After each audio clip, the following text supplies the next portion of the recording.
And welcome back, footy fans, to another episode of Donnie's Disposals. I am your host, Coach Donnie Hess here, and we have it, ladies and gentlemen, one of my favorite episodes to do every year, and that is the AFLW season preview. Yes, ladies and gentlemen, the W is almost back. As I sit here looking at it, we are less than 48 hours away from the first bounce of the W season. We see the rematch from season one in Carlton and Collingwood coming up. So, we got to preview the season. Get ready. The gentleman joining me as my co host, one of my favorite people to talk W, another fellow fantastic footy head who loves his women's footy. That is Liam from the Soaring to New Heights podcast. Liam, it is great to see you again, sir. Likewise, Donny, it's always an absolute honour and privilege to talk to probably the best analyst of women's footy in the Northern Hemisphere. Well, I appreciate that. Not that there's unfortunately too many. Most of my footy loving podcasters up here, they do the men, and unfortunately, they have a little bit more to do when it comes to during the women's season. But you know what? I take a little bit of pride that I have that niche of I cover the women and I give it as much as I possibly can. So let's hop right into it, sir. Thoughts on this upcoming season? Because I mean, there are so many questions, so many storylines, so many new faces, so many people in new Guernseys. I mean, just your thoughts on this upcoming season because I cannot wait. Yeah, that makes two of us on this call who absolutely can't wait. I suppose that's why I'm on this call. But no, it should be a cracking season. 10th season of the AFLW. There's just so much. It should be a really good year to one recognise the progress women's footy has made, not just at the elite level, but the impact this competition's had at the sub elite levels Yep. as well with juniors. Look at some of the draftees coming through. Look how talented and ready to go some of them are, and we'll get on to some of them later, I'm sure. Hmm. But so that's something I'm really looking forward to see is how these young players come through. There's so much to be excited for this year. As a Hawthorn supporter, can we back up what we did last year? Hmm. You as a Sydney supporter, no doubt there was a lot of questions surrounding your Swans at the moment in terms of with players being available, what's the real Sydney? Was it the 2023 or the 2024? Yep. You know, Yep. or is it somewhere in between? Hmm. There's so many. How will Gold Coast go with all their issues they've had? There's so many questions. I could come up with 10 questions for every club that I want answered, to be honest. And I just can't wait for the season. There's going to be such good footy, so much of it. 12 games this year. Is it enough? No. Is it better than 11? Yes. But no, I just cannot wait. And it's going to be a really, really fun few months watching a lot of footy. Yep. And I will say this though, the one thing I gotta give the fixture makers is I think if I remember correctly, every team will have played at least everybody once after this year because I think they really went through and tried to make sure that they got those matchups between teams that haven't played each other. I know as a Sydney supporter, we have never played Melbourne. We get Melbourne this year. I remember correctly, I think Essendon plays Gold Coast for the first time this year. I'm glad that the fixture makers at least tried to get it to where everybody has played everybody at least once. It sucks it took 10 seasons to get there, but at least the fixture makers are trying to be sure that these teams are getting this chance to face each of the teams at least once in their history. So I cannot wait. So you kind of brought up one of the things that I wanted to do. I know you said you almost have 10 for, but do you have one big question going into this season that you cannot wait to see what the answer is? There's a few. Carlton, I just have one question for them, and it's why. Their list construction is interesting to say, to be polite. Um, with I think Fremantle's probably the one I got the biggest in-season question about. They're bringing back quite a few players, and they've drafted quite heavily as well. They've got three players who look like they could play pretty much straight away from the draft in Georgia Brisbane. Evie Parker, who I think could be a really underrated pick as a 180 centimeter winger, and Indy Strom, who's just a ready to go key defender and backup ruck. So I think how does their midfield, which actually looked pretty good last year, considering that Ange Stannett and Kiara Bowers were out, how does their midfield go about, getting all those cooks back in the kitchen without losing the productivity of someone like Ashley McCarthy? Mhm. And then I've got an end of season question for Gold Coast as well. How do you get all those academy kids in? Yeah, it's like the men's now. It's that they are really getting to the point where it's like I don't know. The difference though in the W compared to the men is that there's far less whinging about all these academy girls because I think there's a point where a lot of the other clubs I think realizes that eventually they can't keep them all. And some of these super talents are going to get through. So it's going to be massive to see how it goes. Again, I'm so happy that Queensland Footy and they're developing well. It's fantastic. So it'll be interesting. My big question for the season is can some of the teams that threw some shots, some of these young teams, like I know that you did an article, you sent it to me. I plan on reading it. Cannot wait for it.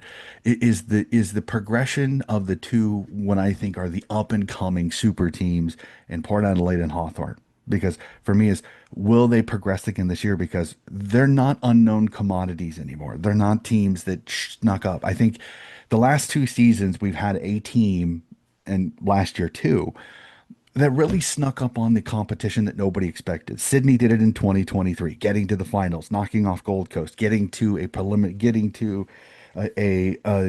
semifinal. Last year it was Hawthorn finishing top four. I know, unfortunately, I don't mean to pull the band-aid off here, Liam, but the straight sets loss kind of stunk. But you finish top four as a brand newish side that's with less than 5 years experience, and Port Adelaide gets all the way to a preliminary final. So for me, my biggest question is, will we see progression and extended growth of those two really good, super young teams in Hawthorn and Port Adelaide? Those are going to be two teams I will have my eye on heavily because of so much young talent, so much skill and ability. I mean, as you put in the article, I think that's the next great rivalry of the AFLW are these two teams in Port Adelaide and Hawthorn. Cannot wait. So I can just raise one thing quickly. please. Those big rises, and this is something we kind of alluded to earlier, there's often one thread in common that kind of links the narrative surrounding the big rise, and it's the fixture. Hmm. We may not always. I mean, look, in retrospect, you look back and say, Sydney when they had their big rise, yeah, they probably benefited from an An easier than easier average fixture. fixture. Yep. Hawthorn last year, the same. Port Adelaide, the same, although they obviously would have the clapback of we did win two finals. It's Yep. you know, I'm not saying that narrative is always the right way of looking at it, but it's a narrative that is nonetheless spun. Hmm. And certainly as a Hawthorn supporter, even though I'm firmly of the belief that you acknowledge it, but you can only play who's in front of you, Hmm. many people who spin that narrative would justifiably feel it has a weight given we lost, granted, two very close finals, but we went out, we lost two finals. So I think that's going to be really interesting as well. Like there's kind of two Yep. components, who rises and why they rise. And it always creates really interesting stories to watch and also a way of 100%. analyzing how 100%. people look at the competition as well. Yep. All right. Let's have some fun. Let's have our quick Homer moments. Okay. What are you the most excited for your Hawthorne Hawks this year? There's two things. Number one is our game late in the season when Port Adelaide will have all their players back, and it's the AFLW's next great rivalry writes another chapter in Adelaide. I'm Hmm. going to all the games in Victoria as a Hawthorn supporter. I'm seriously considering taking a day off work and going over to Adelaide for that game from Canberra. I am that excited for that rivalry. I've People who listen to me on Soaring to New Heights will have heard me bang on about it. It's just going to be so much fun for 10 years. Port Adelaide have a fair few injuries to start the season. I've counted 6 or 7 they've got unavailable for round one. They're all going to be back by then, including Lauren Young, who I love watching Lauren Young. I suspect I'm not going to love watching her play against Hawthorn. But so there's that, and then the development of our young midfielders as well, because we've kind of got our midfield's kind of in two groups at the moment. With Eliza West is only 27, but she feels a bit 27, 28. She feels more in that older camp. Emily Bates turns 30 in October, but then you look at our younger players. There's Jazz Fleming, who's a star. Laura Stone, who if she stays fit could be absolutely anything this year in my view. Hmm. And Casey Sheriff she's 26. So there's just so much talent in that midfield, and how that really young midfield fits together. Daisy Flockhart's another one who I've really liked the look of in the match sim against Melbourne, and then in the VFLW when she played against Carlton as well. So yeah, how we bring our young midfield together Hmm. is going to be really exciting, because I think our backline's pretty solid, and our forward line's got certainly tall talent.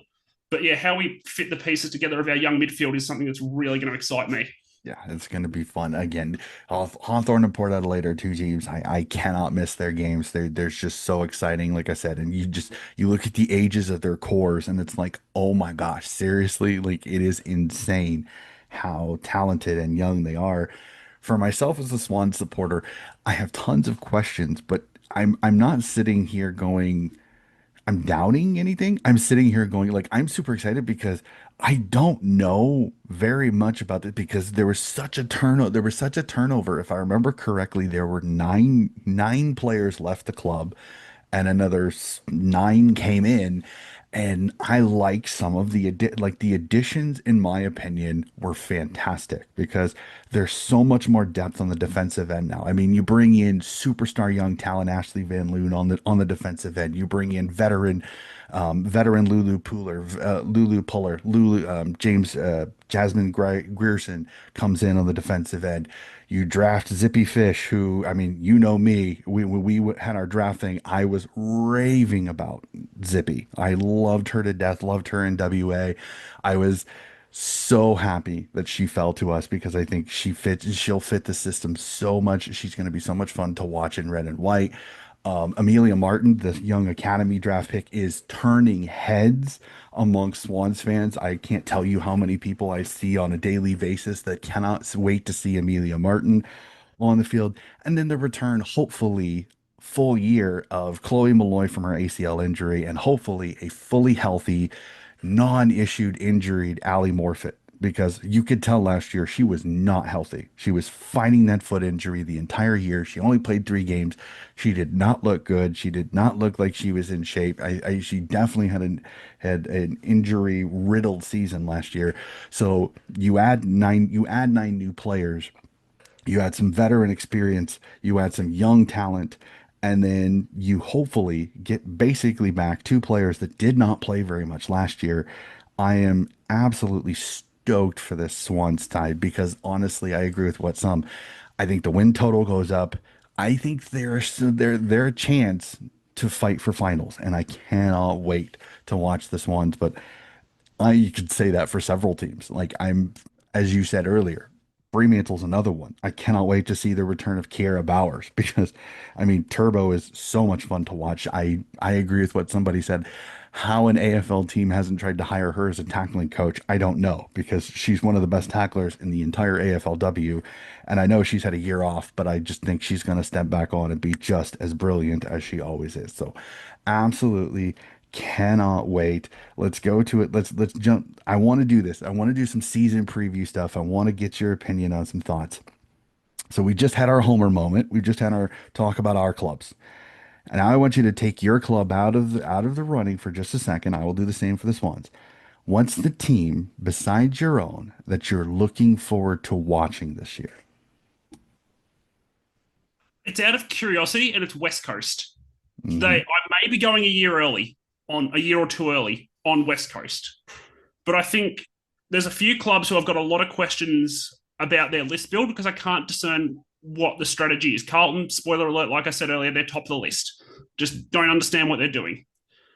West Coast is starting to actually show, and I think the addition of Daisy Pearce is playing a major role in that, as is actually finally properly funding their women's program. They are actually starting to, there's a direction there. And it's bringing in a lot of young players. There's been quite a move through the last couple of years to really bring in some youth with a bit of experience around it. They've also got 3 players returning from inactive, one of whom hasn't played in Kaylee Kavanagh. I think Lucia Painter is going to make an immediate impact. It's a really strong body midfield or forward. Charlotte Riggs, I think, is going to miss the start of the season with injury. But not necessarily because I'm super excited for what they're going to do this year, but I'm super curious and interested into how they're going to look this year as laying a foundation for 2 or 3 years' time. It's West Coast for me. Yep. That's a good shout there. I like that. And plus Daisy Pierce was starting to really show some things. I cannot wait for that. For me the team I'm looking forward to the most just because I think they're starting to do the regeneration and that's Melbourne.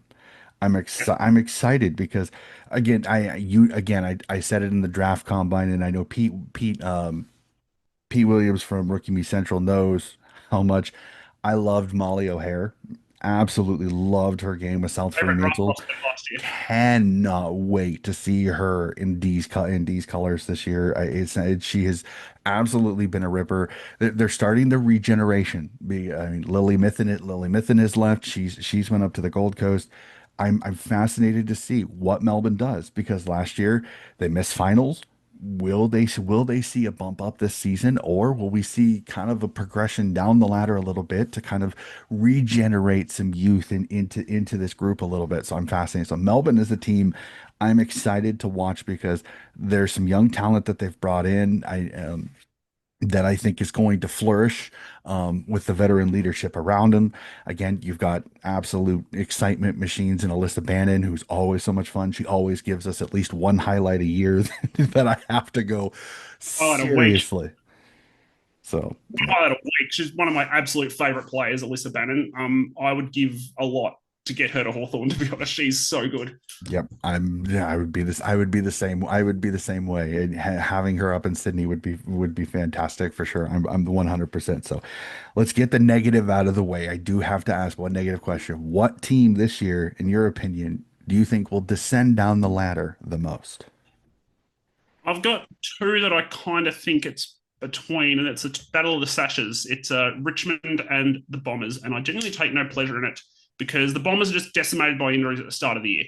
You know, they've Hmm. got no Steph Wales for at least half the season. I wouldn't be surprised if they were considering, if they just, in fact, almost what I'd probably do if she's going to miss at least half the year, just make her inactive and get someone else in for the year and let her rehab properly. She's too important to your long term future. Maddie Gay is going to miss the start of the season.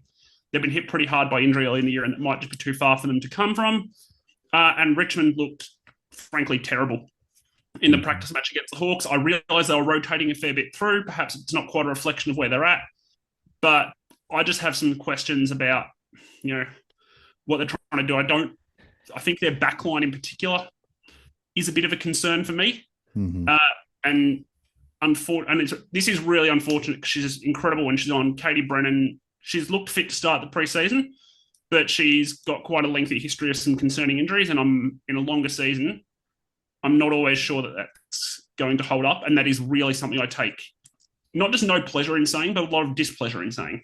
Yep. No, I this it's the one when I put it down, it's like I feel bad because you don't hate being negative, but it's kind of the truth.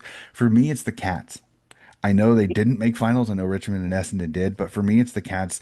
Chloe Shear is everything that I'm hearing. It does not sound like she's going to even be able to play this year. And that is a talisman up front that is very difficult to replace. I know they've got Aisling Maloney, and she's been magnificent. So much fun to watch. But you lose Chloe Shear. It sounds like they're battling injuries down there. They've got some youth that are coming in, but is it progressing as well as they probably would expect? So I know the Cats didn't make finals, but for me, I think the Cats dipped down a little bit, which is hard to say when you've got superstars like Nina Morrison and Georgie Pasparkis on your list. It's hard to sit here and say, hey, I think you're going to drop down a little bit this year. But I think some of their injuries going into the season, another rough, tough fixture, I think it could lead to the Cats descending down the ladder a little bit again. I'm like you. I take no pride in saying that. I don't want to say it, but that is how I see it. We'll do the opposite. Like I said, back on the positive part of it. Biggest riser. What team do you think will ascend the ladder the most this year? Well, there's two teams on my list. One of whom was actually Geelong, but then thinking through their injuries, it's like again, like if Geelong were fit, there'd be a riser to me based on last year because last year I they just agree. weren't fit. This Yep. year, I'm really concerned that. But now Chloe Shea didn't play at all last year, so it's not necessarily a loss from last year. But she's on the active list. If she's not Yep. going to play, you're down a body already.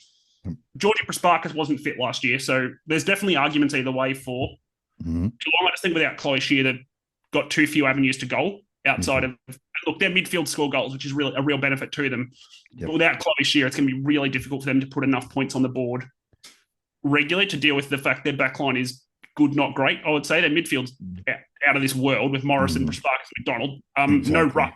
Well, I mean, I Piper think Dunlop. McDonald's fighting injury too. That's the Yeah, other one that I think I heard too. So, yeah. So they're too hit by injuries to start the season for me to say they'll rise. yep. But watching them in the match sim against us, And then, the fact they then beat the Crows in the preseason, and they got a couple of injuries early, but a couple of them resolve in the first couple of weeks. They play the Bulldogs in round one. That's not exactly playing North Melbourne. The Bulldogs aren't as bad as I thought they were going to be last year, so I suspect they're going to be in the lower rungs of the mid-table rather than in the lower rungs of the bottom end. But I have to say Melbourne. They were decimated by injuries last year to the point of almost using top-ups. They're a lot fitter this year. At the end of the day, a player's best ability is their availability. There's a Mm-hmm. lot more of that this year at Melbourne. And, we've seen how talented they are. They've managed to get some good young players in. They haven't lost anyone they weren't, super prepared to lose, maybe other than Leah Mithen. And, at the end of the day, they replaced her with Molly O'Hare, who, basically we've talked about, we talked about on the draft recap last year. Molly O'Hare is basically a tall of a zippy fish, but 8 inches taller. Mm-hmm. She was my favourite prospect in the draft last year because I really like tall midfielders, as people familiar with me on Soaring King Heights will very well know. Mm-hmm. So I think it has to be Melbourne because they've just got so much scoring power. Some of their players developed last year in the absence of key players, and they have looked really good in the preseason. Yep. See, for me, I take it, and again, there's some people that are like, Coach, here, come on, this is a homer pick for you. I think it's going to be Sydney, but that's only because Sydney finished 15th. They only had 3 wins. They only had 3 wins last year. I I don't see how they don't go up because I look at some of the people around them. They're still better than Collingwood. They're still better than Gold Coast. They're still better than GWS. They're better than Carlton.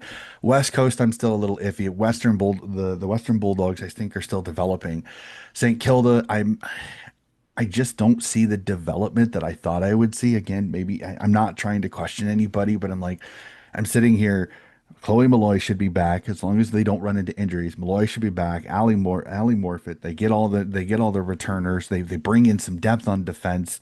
I think Sydney jumps up. They have a little bit of a less difficult fixture this year. I think they double their win total, and that might be enough to put them up into 10th or 11th place, which from 15th up to 10th, that's a 5 point rise. Does Melbourne jump up 5 places? I don't know that they like personally. Again, this is not me going at you. It's just how I see it is I don't think they go up more than 5 because I mean, are they better than the Kangaroos? Probably not. Are they better than Hawthorn? Debatable, depending on how the fixture goes. Brisbane, Adelaide, Fremantle, Port Adelaide. I agree with you. Richmond and Essendon, I think, will fall out of the finals. It'll be interesting to see. So I don't know. But for me, I have Sydney just because I think sitting in 15th place, way down there at the bottom, only 3 wins. I think they at least double their win total this year. I think they at least win 6 games. So I think Sydney rises up there again. That's not a homer. I'm literally looking going, I don't see anybody down towards the bottom of the list, toward the bottom of the ladder from last year jumping up. Like I maybe see West Coast win a couple more games, see West Coast win a couple more games this season, but that may only get them from 13th up to 10th, maybe ninth. So it's not as big a jump. So I'm maybe taking a riser literally for this. So maybe that's how I'm looking at it. So yeah, so I'd have that. So alrighty, Fun fact: I just looked up the draw. sure. I've got on my computer. Actually, I've got a ranking of all the teams' draws and coded them all by who they play. Melbourne and Sydney play the same number of finalists and the same number of preliminary finalists. They each play 2 preliminary finalists and 3 other finalists. So it's a really interesting. Actually, looking at the draw, I think I'm more Yeah. confident in both of our picks now. Actually, after checking that, Yeah. like confident in Sydney will rise, and also confident Melbourne will rise. Checking that draw. Yeah. The biggest thing is Melbourne's got to stay healthy because Yeah, the depth still needs a little bit of work for Melbourne because I mean if you lose a Taylor Hanks, if you lose an Alyssa Bannon, if Molly O'Hare goes down with an injury, there really isn't yeah. anything in the coffers. Um, that can step in and replace it where it's like so that's my one worry with Melbourne is that if injury starts to get a hold of them, could it bring them back to the median a little bit. So that's going to be a fascinating one for me on that one. So alrighty, let's jump to I'm interested on this breakout player. Who's one player who you think will have a breakout season this year? I've got 2. They're Okay, both from New South Wales. One fascinating. is, Let me hear. one is Caitlin Serhoy, Hmm. and the other, I think, is going to be the most common name on people's list for this. It's a tall midfielder. It's Montana Ham. Yep. And I suspect a lot of people are going to say that name because, in many respects, she's been a bit of a perpetual tease in terms of showing flashes of ability Mm, and now, unfortunately, being injured. From all accounts, she's been very fit this preseason. She's got a good role in the midfield. yep.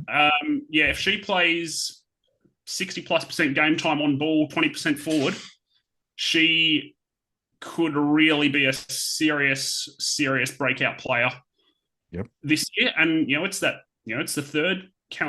fourth calendar year now. Just third would be her third if she would in a normal draft situation. This is the kind of time in the W players really start to break out. It's their third or fourth season. I think if Montana Ham stays fit, Mm-hmm. she's a pretty easy choice. And Caitlin Sirhoy, she's just going to get plenty of opportunity to shine in a GWS side that's, what's a nice way of saying this? Got limited other players who will shine. Mm-hmm.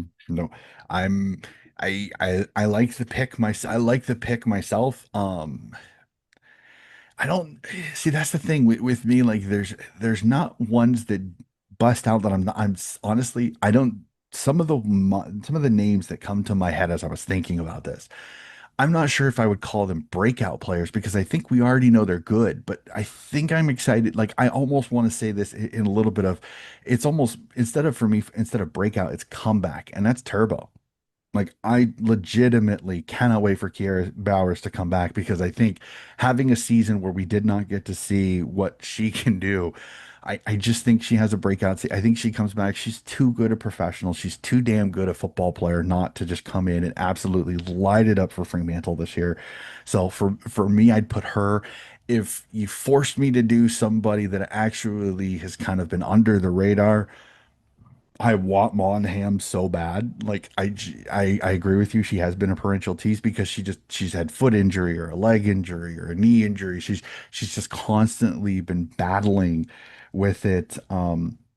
Another one that I could see would be Eloise Jones if she returns back for Adelaide. She was starting to really find form for the Crows and then had the nasty injury last year. So if she's back and healthy, she could be a breakout player for me as well. And so I'm not sure what her injury status is. I hadn't had a chance to look at that, but those would be ones on that. Also took away a few options because I think a couple of the ones that I think could be breakout stars, I think are also going to be in this category, and that is Rising Star. So at the end of the year, who do you think will get the nom for Rising Star? I was just writing down name after name, to be honest, when I was doing this It's because the too, draft was so it good. is.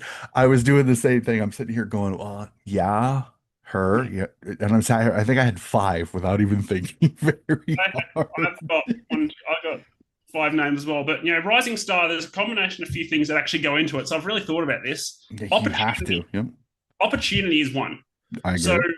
someone like Claudia Wright, let's say, might be a really, really good player and could wind up being one of the best players in the crop. Lavinia Cox the same. They just Hmm. are in better sides and are probably not going to have the opportunity Yep. to impress throughout a season. The next is role. Havana Hmm. Harris is a gun. She's also going to play forward for Gold Coast, and I just don't think the football is going to be there that much. Yep. So you're then looking at, okay, who's going to have a role Hmm. and an opportunity to play every week? Hmm. So the names I came up with were Grace Bellamy at the Bombers, Ash Centra at Collingwood, if Hmm. that hip injury is not serious, Zippy Fish, Molly O'Hare, Hmm. and if she stays, and there's a bit more if on this because it relies on her staying fit. She got injured last season and getting a good role on the ball. And it's Laura Stone Hmm. at Hawthorn. I would have said Lauren Young, and in fact, I would have said Lauren Young would win it if she weren't going to miss the first 4 to 6 weeks coming back from her knee injury. Hmm. But yeah, they're kind of the names. If you force me to pick one, I'm probably picking Zippy Fish just because she's going to have enough of a role where she will shine. And I think Molly O'Hare may well be the best player other than Ash Centra, wind up being the best player out of that crop. I just think if she's playing in defence, she's not going to have the role that's going to impress selectors enough to win it.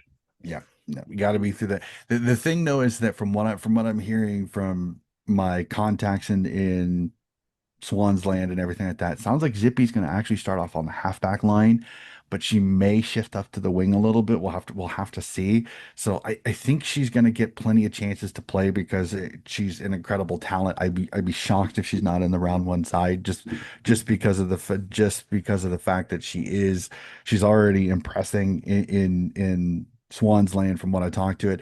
I was literally I had the same three that you ended with Zippy Fish, Ash Sentra, and Molly O'Hare. I'm 100% with you. If Lauren Young was healthy this entire year, like is fully fit, ready to go the entire year, Lauren Young is hands down the best player from 2 years ago. I think she probably even would have been number one this year if she would have waited a year and came out a little bit later. So I'm 100% with you. I think Lauren Young should probably win a Rising Star, but unfortunately, the injury bug has gotten her. She's had two knee injuries in the span of 3 years. So it does concern me a little bit. Her injury prone.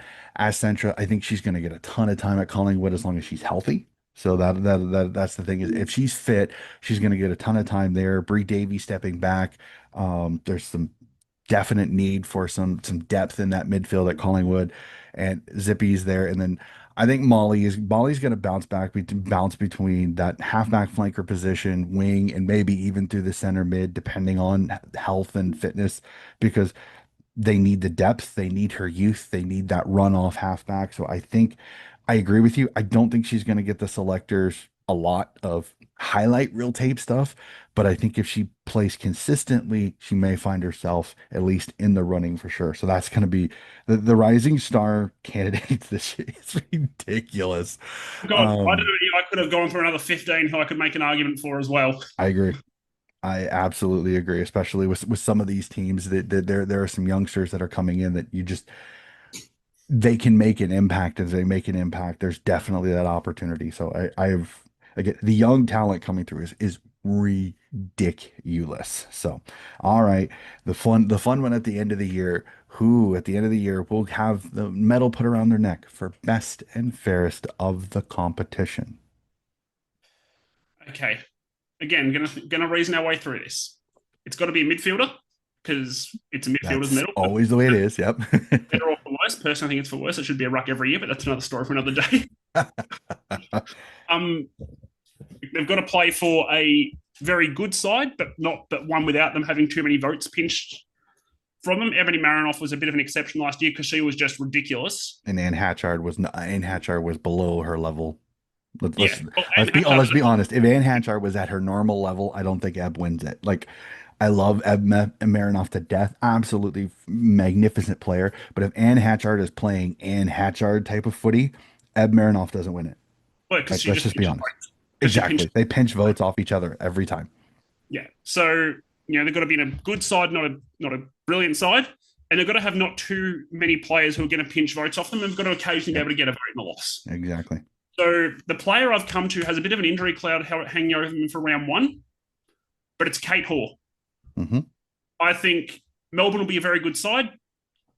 I think she's clearly going to be their best midfielder. They've got a few good players in there. She's the one who's going to stand out. She draws attention with her work in close. She also kicks goals, Yep. so she draws attention that way as well. I think Jazz Garner's an obvious name, and I thought about her. I think she's going to play a bit more forward. It's going to be difficult. She's also got a lot of players there to take some votes from her. Ash Riddell, Mhm. Eilish Sheeran's there now. By the way, where's the veto trade button when you need it? Um, but yeah, Kate Hoare is the one I'm coming to, and it's simply because there's a lot of other players who are just going to pinch votes from their teammates. Yep, you said both the names that ran through my head. I was going to caveat it like this: the person that should win it, Jazz Garner, but I know she won't because she's got Ash Riddell around her. She's got so many other talented midfielders around, and for some weird reason, just does not get votes from the umpires. And then Kate Hoare because I think she's the elite midfielder in a team that has some good ones. Taylor Hanks is around there, I think, but they're not going to pull votes away from Kate because Kate just it's hard to miss her when she plays well. She's absolutely insanely hard to miss. So I'm with you. Maybe even a Belle Dawes could be. I think she's looking at a season where she could have one of her best seasons ever. But again, it's another one. Orlo Dwyer, Steph Cunningham. Ali Anderson. Allie Anderson. Yeah, I was like, you saved me because I was sitting here going, I'm like, I know she's already won one. Why can't I think of her name? I mean, I'm Jazz Garnering Ellie Anderson. Sorry, Ellie. But yeah, I think Kate sits here in the best opportunity I think Ann Hatchard steps back up to her normal level, which again pinches a few votes from Ed Marinoff. Ashling McCarthy out of Fremantle had an incredible year, but Turbo's back and Stanit's back, so a few more people to fight over votes there. You could maybe see if Essendon has a decent season, maybe Maddie Pasparkas be there. But unfortunately, I agree with you. Is that if your team isn't winning a lot, you're almost guaranteed, and all very rarely to guaranteed to get three votes, and you need to get at least two or three votes to keep yourself in the number total. Also, if So Essendon are good, Bonnie Two Good's lining up like a. If Essendon are good, I agree. Bonnie Two Good's on fire. Yep. Bonnie Too Good needs to fire a little bit more this year. 100% with you on that. So yeah. So I agree with you. I think it's gonna be Kate Hoare. Would love it to be Jazzy, but I don't see Ash Riddell or some of the people around her taking many votes away from is taking a few votes away from her, and it's always fun on Brownlow night when Jazzy does get her first votes because everybody goes nuts because I think everybody kind of sees she's one of the best in the competition, but umpires don't always see it that way, I guess. So let's have some fun. I don't want to do top eight because there's so many different machinations. So let's make it a little bit easier. Top four at the end of the home and away season. Who are your top four? You don't have to do them in order. Top four. Okay, North Melbourne. It's a very boring top four because it's one we've had before. It's North Melbourne, Brisbane, Melbourne, and Adelaide. And the reason I've gone with Melbourne, like North Melbourne and Brisbane, I think picked themselves in Hmm. the top four. And I've gone with Melbourne and Adelaide just because I mean Adelaide are just really good. They've got ranking by opponent score differential, which is a flawed metric, but it's the best I could do in my around a full time job and all that to rank all the opposition draws. Adelaide do have a draw that comes out as the second hardest. They don't play themselves. So that's a good start. Hmm. But I just think they're so good. They're so clinical. Eloise Jones has come back from an Achilles and, will offer a lot to the forward line. Their midfield with Hatchard and Marinoff speaks for itself. They've brought in Hannah Ewings, and if she's fit and up and running, that's a magnificent addition for the Crows. Hmm. And then I was going through Melbourne because they've got a couple of injuries. The main one that's going to take a bit of time is Talia Gillard. But I went through their fixture. Western Bulldogs, St Kilda, Collingwood, Richmond, Port Adelaide, probably before a few players get back. West Coast, Gold Coast, and Essendon for their first 8 games. They could get some serious momentum up in those Hmm. 8 games heading into the last 4 weeks where they've got a couple more difficult opponents. They've got Geelong in the last round. They've got Brisbane in the second last round. They've got a challenging last couple of weeks. But those first 8 games, they could get up some serious momentum. And if you're playing, St Kilda's, you're playing Collingwood, let's say in round 3, you don't really like you're missing Talia Gillard's not going to mean as much if the ball's not in your back line. Hmm. So I just look at that Melbourne draw, and that's why I've got them going to the top 4. You could make a good argument for Hawthorn. You could make an argument for Fremantle if things go well. I think their fixture's probably too difficult. You can make an argument for Sydney if everything breaks right for them, and everything would have to break right for them. If Geelong had players like Chloe Shear fit, you could make a good argument for them. Yep. I could keep going, but in the interest of brevity, I won't. There's a lot of arguments you could make, but I think those top 2, North Melbourne and Brisbane, pick themselves. Hmm. But then, looking back and really trying to think through it, Melbourne and Adelaide are the 2 I've come to, but I would be very open to persuasion on about 5 other teams. Yeah, no, I'm 100% with you. Three of the four I agree with. Kangaroos, Brisbane, Adelaide. I mean, the givens. Unfortunately, I really hate saying it because it does get a little annoying as a lover of AFLW. I want a little bit of variety, damn it. But unfortunately, the Roos are super good again. They could be the cream of the crop like they were last year. Brisbane again, always good. Starcevich always has his ladies up and about. Adelaide is the Crows. I mean, they're just absolutely so damn good. What they've put together. I'm with you. Like I like Melbourne's fixture if Melbourne plays Melbourne footy. If they try to play anything different, or if injury bug starts to hit them, or inconsistency, then I worry about them just the tiniest bit. Because, like I said, there's not a ton of depth behind the starting 21. So we'll have to Yeah, see how that goes.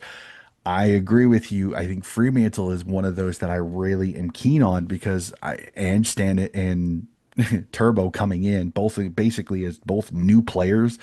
Yeah, Ashley McCarthy had an incredible first year. I'm not sure how soon or if they will get Anya Tighe back. So, and then from what I hear, a couple of Bella Smith, who they brought in from the Swans, I think is still fighting injury. Not sure if she's going to be available for round one. How quickly will she be available for them? Because she can mark the footy. She's a great contested mark, great skill. Sad to see her leave, but unfortunately, that's the way things go sometimes. Fremantle's another one. I'm sneaky in love with Port Adelaide because though they don't won't have Lauren Young at the start of the year, they've still got Gemma Houghton. Um they've still got all that youth there. Piper Window, Shanae Goody, Molly Brooksby, so much young talent. Matilda Scholes again was one of the best rucks in the entire competition, takes mark of the year. Their defense is solid. Their midfield has depth. Their forwards have some speed. And when you add Lauren Young to an already good team, and you can take your time, you don't have to rush her in. Port Adelaide could be a danger side. Now, just like Hawthorn, their fixture is going to be a little bit more difficult this year because of where they finished.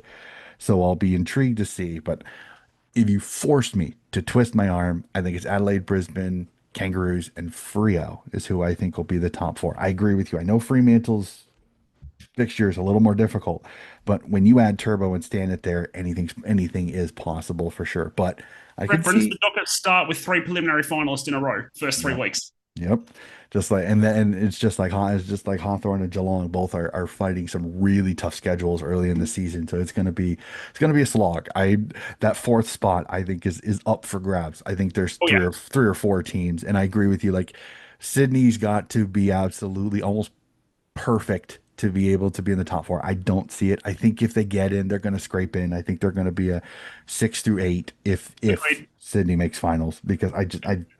I just think there's some difficult opponents. They still haven't figured out Brisbane yet. They're still a young side, and there's going to be a lot of gelling because you, like I said, you reintegrate Chloe and Ali Morfitt, and then you have to integrate Jazz Grierson, Lulu Puller, Amelia Martin, Zippy Fish, Darcy Maloney. I've totally forgot her, so my apologies to Darcy on that because I think she could have a similar arc to Laura Gardner.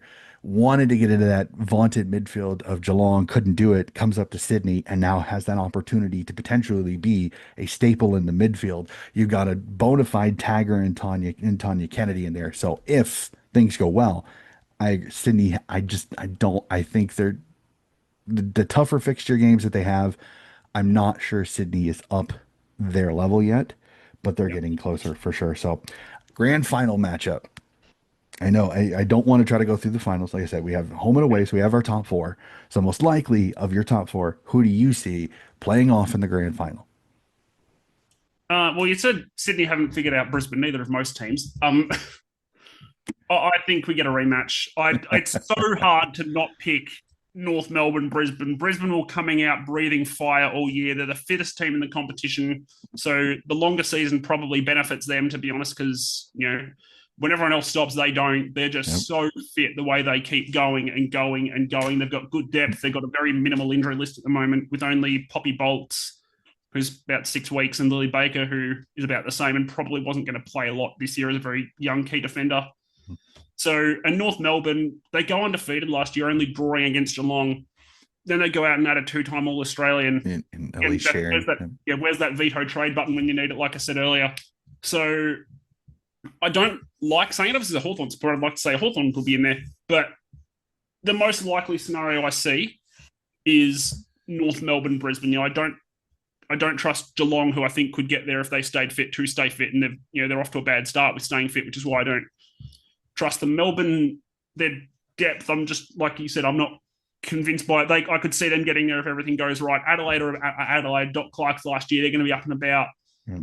Port Adelaide may well have to do it from outside the four because they're going to start a bit slow with all their injuries because they got Julia Teakle's unavailable, Lauren Young's unavailable for the first 4 to 6 weeks of the season. Janelle Cuthbertson's still a few weeks away. There's some really good players not there. Mm-hmm. So, but yeah, it's North Melbourne, Brisbane because I think they're going to finish top four. Brisbane are ridiculously good at home. They're going to get at least one, if not two, home finals. North Melbourne and North Melbourne. It's just the most likely scenario I see. Although, like I said, I've given you about 7 other scenarios that could quite conceivably happen as well. Yep, I'm with you. Same thing. North and Brisbane. I love Adelaide, but Adelaide I think has been figured out by both of those two teams, and I just kind of feel like the depth and talent of those two teams, Brisbane and North, are just a little bit too much for Adelaide. So I agree with you. Same grand final.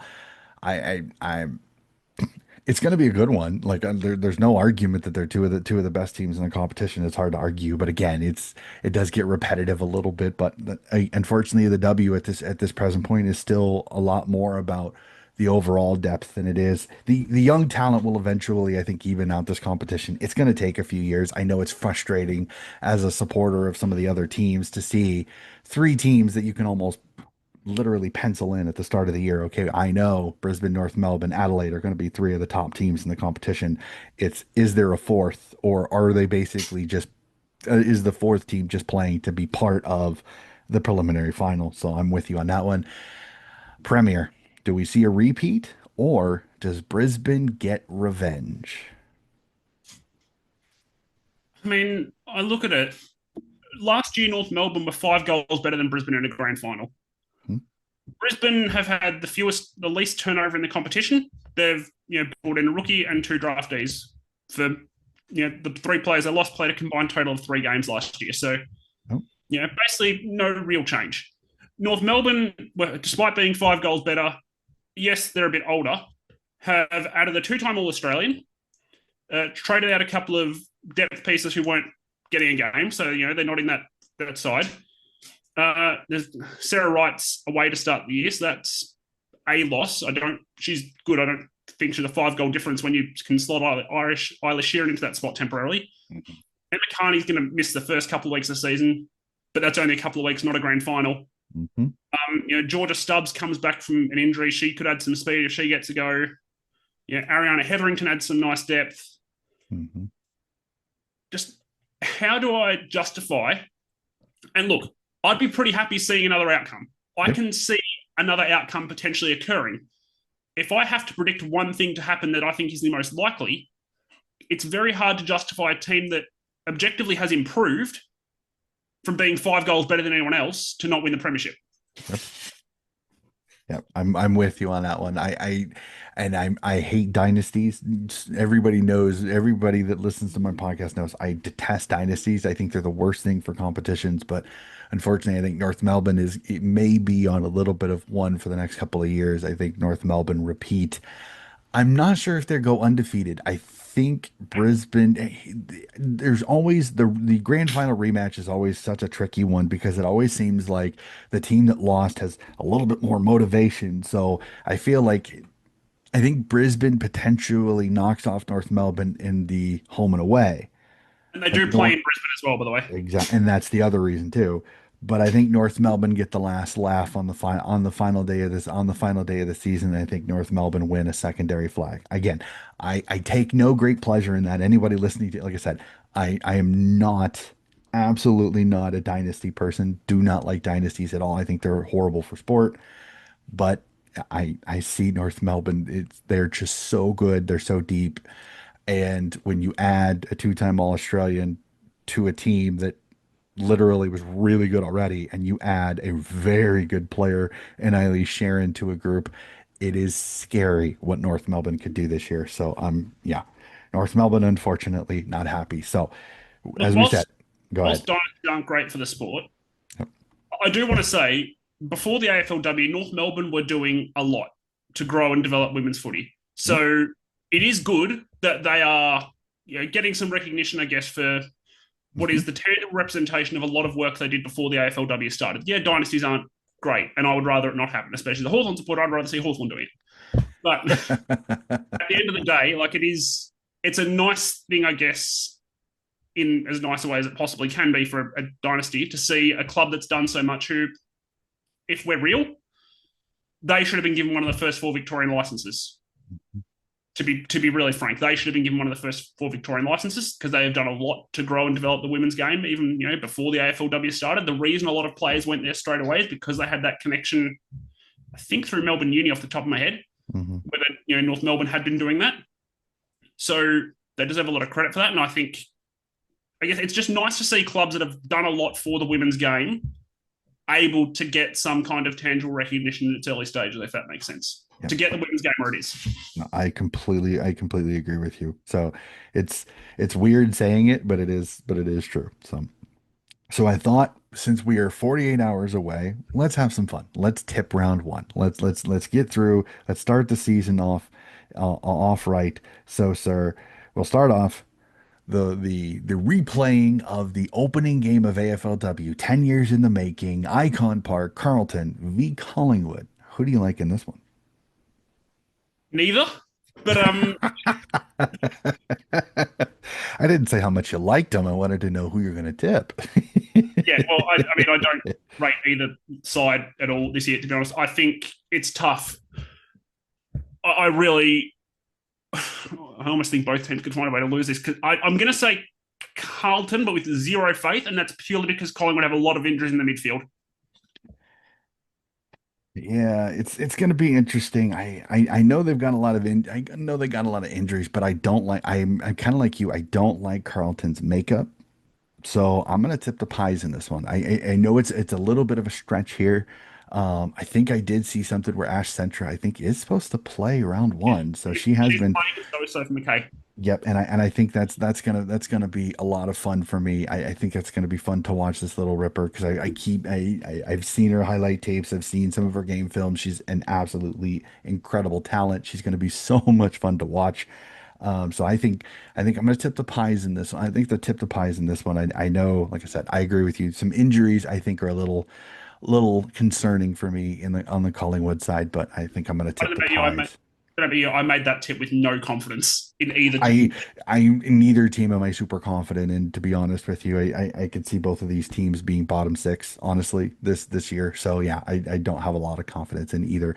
A fascinating one out of Mineral Seat Resources Park out in Perth as the Thursday night main event, Thursday night secondary first game of the season sees West Coast and Daisy Pierce take on the Gold Coast Suns out at Perth. I'm going to tip the Eagles in this one. I think Daisy gets a perfect little setup for the start of the season this year. A Gold Coast team that literally is riddled with injury. The depth is a question. I'm fascinated to see Lily Mithen in new colors. It'll be fascinating to see that. How will Havana Harris be used? Will they try to push her up the ground a little bit to get her more involved? Because I agree, if she sits as that full forward spot, she's going to gather dust, unfortunately. So West Coast for me. Yeah, I think my comment about Gold Coast earlier and the comment you've just paraphrased there about Havana Harris not seeing a lot of the football if she's in the forward line probably gives it away. Charlie Rowbottom's a superstar, but West Coast will win it. And to be honest, I don't think West Coast are going to make the finals, but I think they're going to look like a finals team playing Gold Coast. I agree. And West Coast is going to be one of those scrappy sides. They're going to be fun to watch because they could do some things if they get the opportunity. They're going to be a team who are horrible to play against, even if they don't always win. They're going to be horrible to play against, I suspect. Agree. I 100% agree with this one. All right, North Sydney Oval, my favorite game of the year, the North Sydney Oval opener for the Swans as they take on the Richmond Tigers up in North Sydney. Your thoughts on this one, Sydney Tigers? Who do you like? Sydney. Richmond didn't impress me much in the practice match. I think on the small ground at North Sydney Oval, Ali Morfitt and Montana Ham are going to light the Tigers up like a Christmas tree. McKinnon's still not fit for the Tigers, so coming up against a secondary ruck, I just think those two, and especially Ali Morfitt, I reckon on the smaller ground at North Sydney, is going to absolutely thrive. And, it'll be a nice way of phasing Chloe Malloy back in as well, coming back from injury, played very restricted minutes in the preseason. I suspect a smaller ground is going to help her, be involved in the game without having to overexert herself. Mm-hmm. I just think I'm not very high on Richmond this year. They've got a few injuries to start the season. I think, their list is kind of middling. I think the Swans are going to be up and about, and I think they're going to win it by a couple of goals. Yep. I'm fascinated to see the back five. What's the back five? Because Brianna Tarrant, Julie O'Sullivan, are staple starters. I mean, Brianna Tarrant wins an all Australian last year. You can't not staple it. And then you have some, like I said, experienced defenders. Who's going to be on that? Who's going to be on that back line five? I mean, is it Jazz Grierson, Ashley Van Loon, the young superstar from Essendon? I still cannot believe we signed her.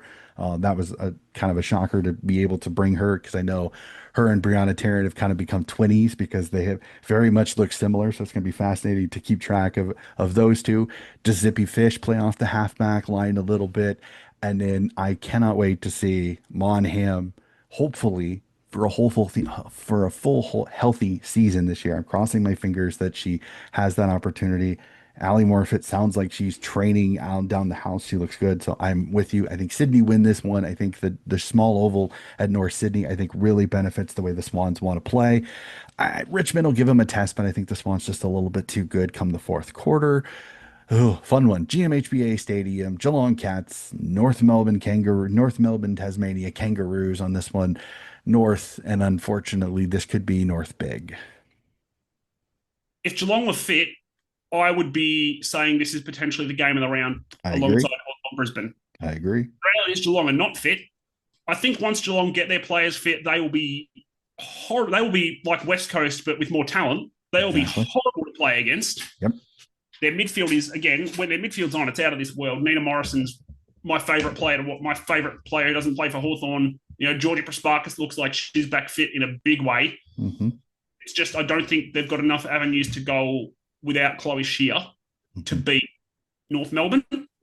So I think it will be North Melbourne, even though GMHBA probably adds a goal or two to Geelong and brings the margin down a bit. And also, first game of the season with a couple of players out like Emma Carney for North Melbourne And right. Yep. probably limits the damage. Yep. I agree. Yep. North Melbourne too good, too much depth. But I think Geelong, once they're healthy, they're going to be just an absolute pain to play against. We'll go to Manuka in Canberra as the GWS Giants host the Essendon Bombers. Fascinating one here. This one was hard to tip for me. Who do you thought? What do you like in this one? I'm going to be at this one, actually. So Ooh, that'll be fun. it will be fun. Arnica's a great place to watch footy, too. It is. Um, I'm tipping this with no faith and no confidence because I don't think either side are going to be great, especially the Bombers, because they've got a lot of short to medium term injuries. They're going to struggle in the first half of the year more than the second. They didn't look great against North Melbourne. Granted, a lot of teams don't, but they gave up 15 goals in a row, which is not ideal. Mm-hmm.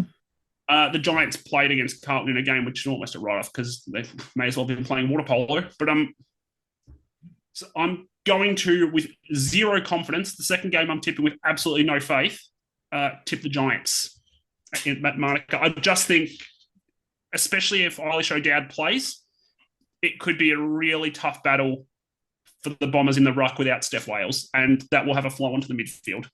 Yeah. Yeah. No, I completely agree with you on that one. I think plus GWS seems a lot more healthy. They do, like I said, you have some superstar talent in there. I mean, Zarly Goldsworthy is an absolute nightmare for anybody to cover. One of the better young midfielders in the competition. Cannot wait to see her play. So I'm with you on this one. I think GWS, because the lack of depth at Essendon's ruck position, I think with no Steph Wales, I think will really hurt them. So that one's going to be a fun one at Manuka in Canberra. The one at the kennel at the Whitten Oval as the Western Bulldogs take on the Melbourne Demons. In this one, I'm gonna tip the D's, but I think the Doggies put a little bit of a scare into it. They've added some depth on defense. I think another year of experience into that super young, talented core from last year. Add a few pieces. I think the D's too good, but I think the Doggies are going to be scrappy. I think they're going to be in this till the fourth quarter. The Dogs are another team in the West Coast mold for me, maybe a year behind West Coast in terms of they're going to be really annoying to play against, even if they're not going to win a lot. They're going to Mm-hmm. be really, it's not going to be a fun experience playing against them. I think Emma McDonald is going to walk in and be a really good player. She's another player I forgot to mention around the Rising Star, by the way. Emma McDonald was Mm-hmm. someone I was really hoping would slide to Hawthorn, even if it was totally unrealistic on draft night. She's an incredible player. So she could have an impact straight away. Lou Stevenson's a nice addition for the Dogs. I think she's going to be a real value in wearing a strong body to wear some hits for those younger players. So I think the Dogs are going to be annoying. Sarah Pusty's another one who I think is actually quite a real. I think she was a very good value addition at 25, very productive, terrific mark for her size as well. But yeah, I think Melbourne will be too good for the Dogs, but the Dogs will be annoying probably till about halfway through the third quarter, and then Melbourne will wear them down, and those young legs won't be able to keep up. Yeah, nope, 100% with you on that one. I have Melbourne and that one. The fun one, Brighton Homes Arena up in Ipswich as the Brisbane Lions host your beloved Hawthorn Hawks, sir. I know this is never easy tipping your team. Brisbane, Hawthorn, who do you like? If we had Jenna Richardson fit, I'd be almost tossing a coin, probably leaning towards Brisbane. Without Jenna Richardson, who's going to be out for the first 2 to 4 weeks of the season, I just think we're going to struggle defending Brisbane well enough. They're such a good forward line. They're tall. We don't have a very tall back line. Mackenzie Eadley's moved forward, so we're only going to have Emily Everest above 172 centimetres among those real defenders. No, Najwa Allen's 174, I think, but either way, it's not really key defender size. So I think the midfield battle is going to be pretty even. I just think Brisbane have a bit more have Brisbane's forward line matches up better with our defence than our forward line does with their defence. So especially without Jenna Richardson, it pains me to say it. I think a scorned and furious and fit Brisbane will get over us late at Brighton Homes. Yeah, Brisbane just they run you into the ground, especially up in Queensland. So I think there's just a little bit too much depth in that one. Hawthorn again, competitive. I think it's another one of those. They just kind of grind you down. They kind of just grind you down and eventually get you. So Brisbane for me on that one. Brisbane run you into the ground and then go run 10 laps to prove how much fitter than you they are. Yep. I heard about that story that they played a practice game and then had conditioning after, and the other team was like, really? So move on.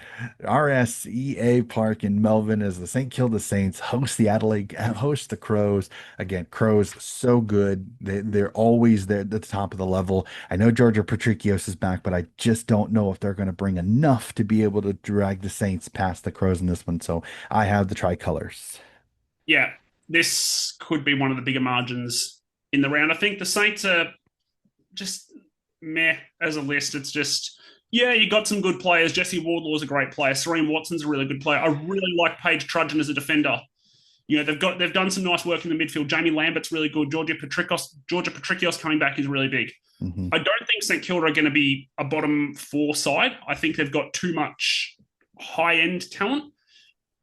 I think they've got their second tier talent is really where they they drop off a lot. They've got first and third tier talent really, but it's that that next tier down where they really drop off in my view. So yeah, I think Adelaide will win that, and they'll win that reasonably convincingly, I think. Yeah, it's the role player depth that some teams have and some teams don't, that I think really can change a game sometimes. So I'm with you on that one. Adelaide. And then I think sneaky could be game of the round. I know Port Adelaide's fighting with some injuries, but still what they have is still really good. Port Adelaide, V Fremantle, Alberton Oval, fascinating one on this one. Who do you like to see? Who do you think will win this one? This is going to be really fun. This is, if you need me on Sunday afternoon, don't. It's going to be really fun to watch. Again, it's another tip I'm making with no confidence, but for the opposite reason of the Essendon GWS and Yep. Carlton Collingwood games. I have faith in both of these teams as opposed to having faith in none of them. I agree. I'm going to tip Fremantle, and the reason for that is Cuthbertson, Evans, Hammond, Young, Teakle, Charry. Port Adelaide down to 24 fit players. They lose anyone else, they are able to call on top-ups. Teakle and Young both hurt their forward line. Evans probably wasn't going to play. Charity probably wasn't going to play. But that kind of injury list hurts. Abby Dowrick's coming back from a concussion as well. Kirsty Lamb's had a foot injury. Indy Tahoe's coming off a knee injury. I just have some concerns about Port Adelaide in the first half of the season, just as they, get players back. I think they're going to be absolutely flying in the second half of the year, assuming all their players come back fit. However, I just think Freo have looked, pretty reasonable. Their midfield looks strong. Ashley McCarthy can actually play forward, and she's going to probably have to. So, but she can do that as Kiara Bowers and Ange Stannard come in.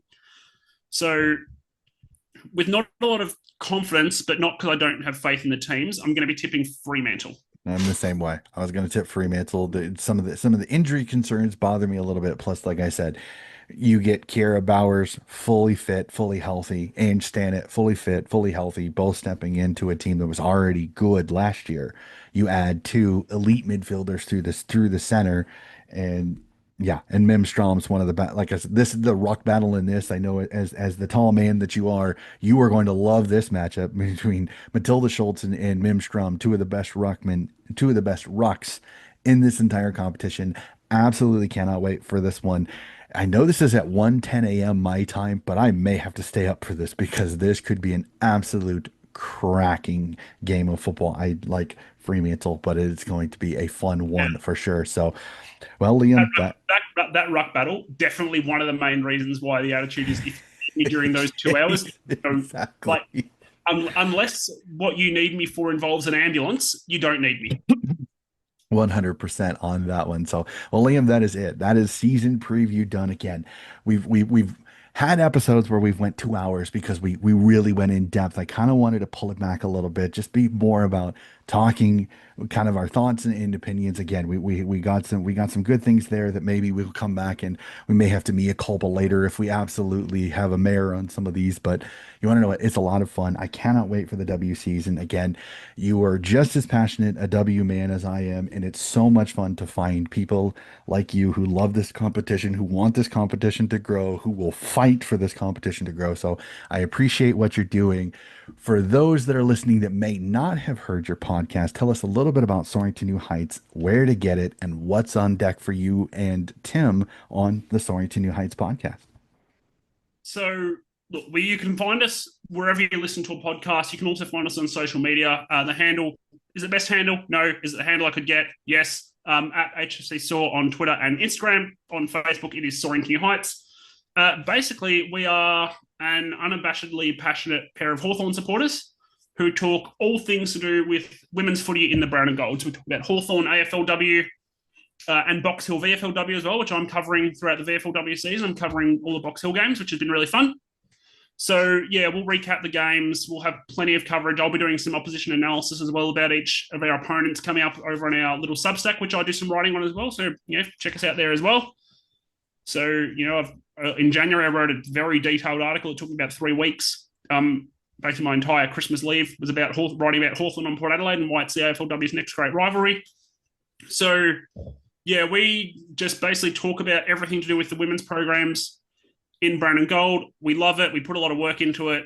So, yeah, if people are interested in hearing two very passionate AFLW fans talking in particular about a club that we're super passionate about, feel free to come on, have a listen. We recap games every week with The Bench, where we talk about 5 key talking points, 2 from each and 1 from a listener. We have some interviews on there from time to time. It's really, really good fun. We love it. And yeah, if you want to, I do some draft stuff as well occasionally. I track the off season with my spreadsheet, which I know, Donnie, I give you access to because it's quite a useful reference. So yeah, wherever you listen to podcasts, you can listen to Soaring to New Heights and have 2 Hawks fans unabashedly talking with all the passion in the world about the Hawthorn AFLW side and the Box Hill VFLW side.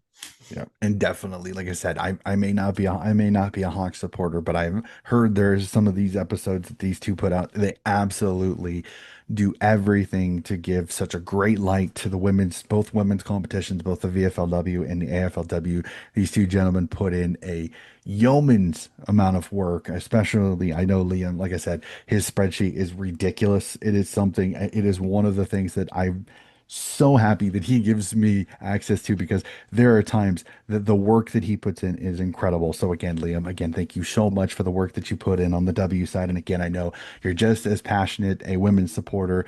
you do the podcast for the Hawks, but you are a women's football supporter as a whole, and I absolutely and truly appreciate it having another ally when it comes to helping this wonderful competition get the publication that it really does deserve. So, ladies and gentlemen, that is going to do it for the podcast. Again, keep an eye out. The W season starts in less than 48 hours. This will probably come out just before the season starts. So keep an eye out. More footy coverage. Just a heads up for those of you that do keep track of it, the first round will be reviewed along with men's round 23. I'm going to combine the episodes. I've got a fun co host. My next two rounds, 23 and 24, both have co hosts that are just as passionate about the women's as they are the men's. So we will talk the women's and the men's for the AFL round review. So those of you looking for just the W, it's going to be with the men's this year. So, and I will make sure to timestamp it so you can keep track of when I'm talking about the women, when I'm talking about the men. So that's going to do it for this episode of Donnie's Disposals. And we'll be back with more footy coverage very, very soon.